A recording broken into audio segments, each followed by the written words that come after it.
Aryan Khan drugs मामले में पिछले कुछ हफ्तों से जो हो रहा है, उसकी स्क्रिप्ट अगर ठीक से लिखी जाए तो ये किसी बॉलीवुड थ्रिलर से कम नहीं होगा, क्योंकि इसमें क्राइम है, पॉलिटिक्स है, ड्रामा है, एक बड़ा अधिकारी है और इंडस्ट्री का ग्लैमर भी शामिल है। रोज दिलचस्प होती जा रही इस पूरी स्क्रिप्ट को ही हम आपके सामने रखने जा रहे हैं। मुंबई में ड्रग्स के खिलाफ जंग छेड़ने का दावा करने वाली एनसीबी अब खुद शक के घेरे में है। आर्यन खान ड्रग्स केस में मुंबई एनसीबी के जोनल डायरेक्टर समीर वानखेड़े शुरू से विवादों में रहे।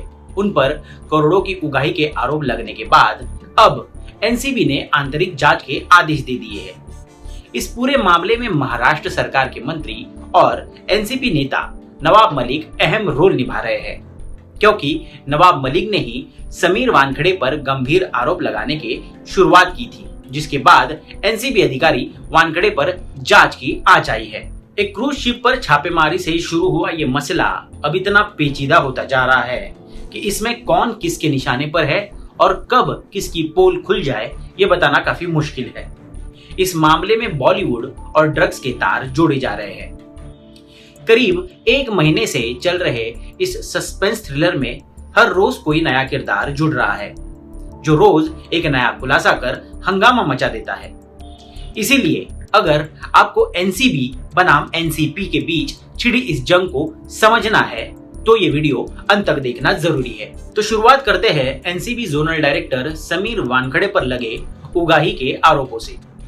क्रूज ड्रग्स मामले में विटनेस नंबर 1 बने प्रभाकर सैल नामक शख्स ने बीते रविवार सबकी नींद उड़ाकर रख दी।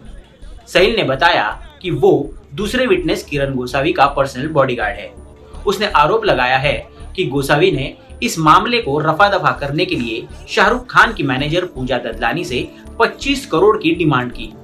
इसमें 18 करोड़ तक सेटलमेंट के बाद 8 करोड़ समीर वानखेड़े को देने की बात कही। एनसीबी ने सैल से 9 से 10 ब्लैंक पेपर्स पर साइन भी करवाया। इतना ही नहीं, गोसावी के कहने पर सैल ने एक अनजान शख्स से 50 लाख नकद उठाए और उसमें से 38 लाख रुपए दूसरे दिन सैम डिसोजा नामक शख्स को सौंपे। अब पिक्चर में आता है दूसरा किरदार सैम डिसोजा।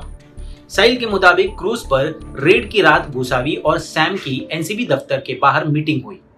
इन दोनों के बीच 25 करोड़ की डिमांड करने की बात सैल ने सुनी थी। इसके अलावा शिवसेना नेता संजय राउत ने भी दावा किया है कि इस पूरे मामले में सबसे बड़ा खिलाड़ी सैम डिसोजा ही है। सूत्रों की माने तो सैम उगाही के मामलों में मिडिलमैन का काम करता है। मनी लॉन्ड्रिंग और उगाही के पैसों को व्हाइट कराने में वो माहिर है।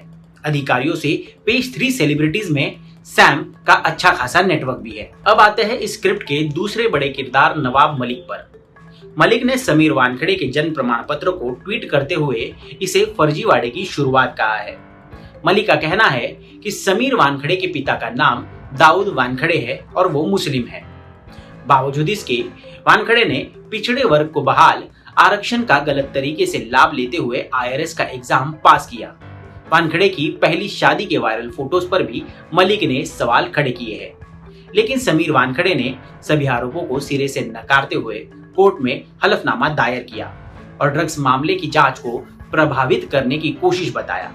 साथ ही प्रेस रिलीज जारी कर उन्हें और उनके परिवार को टारगेट किए जाने का आरोप भी लगाया, लेकिन कोर्ट ने कोई भी राहत देने से साफ इनकार कर दिया है। यानी गवाह की शिकायत पर वानखेड़े के खिलाफ कानूनी कार्रवाई हो सकती है। बता दें कि इस बीच विटनेस प्रभाकर सैल ने भी मुंबई पुलिस कमिश्नर के पास शिकायत दर्ज की है।